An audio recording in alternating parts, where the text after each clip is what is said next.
வணக்கம். இன்னைக்கு அபி டிவி லைவ்ல நம்ம பார்க்க போகிறது நெல்லையில் திருவள்ளுவர் தினத்தை முன்னிட்டு அவரது உருவ சிலைக்கு மாநகராட்சி மேயர் ராமகிருஷ்ணன் மாலை அணிவித்து மரியாதை செலுத்தியதோடு திருக்குறள் ஒப்பித்த அனைத்து மாணவ மாணவிகளுக்கும் பரிசு பொருட்களை வழங்கினார். அந்த வீடியோ தான் நம்ம பார்த்துட்டு இருக்கிறோம். தமிழகம் முழுவதும் திருவள்ளுவர் தினம் வெகு விமர்சையாக கொண்டாடப்பட்டு வருகிறது. அதன் ஒரு பகுதியாக நெல்லை டவுன் வாயடி முனையில் அமைந்துள்ள திருவள்ளுவர் சிலைக்கு நெல்லை மாநகராட்சி மேயர் ராமகிருஷ்ணன் நிலைக்கிட்டு மாலை அணிவித்து மரியாதை செலுத்தினார்.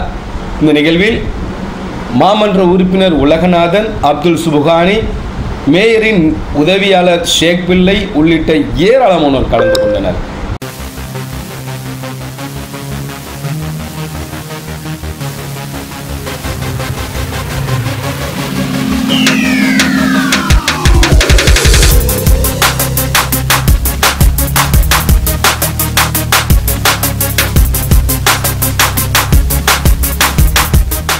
இதனைத் தொடர்ந்து திருக்குறள் பாடி அசத்திய மாணவ மாணவிகளுக்கு நெல்லை மாநகராட்சி மேயர் ராமகிருஷ்ணன் சிறப்பு பரிசுகளை வழங்கி வாழ்த்துக்களை தெரிவித்தார்.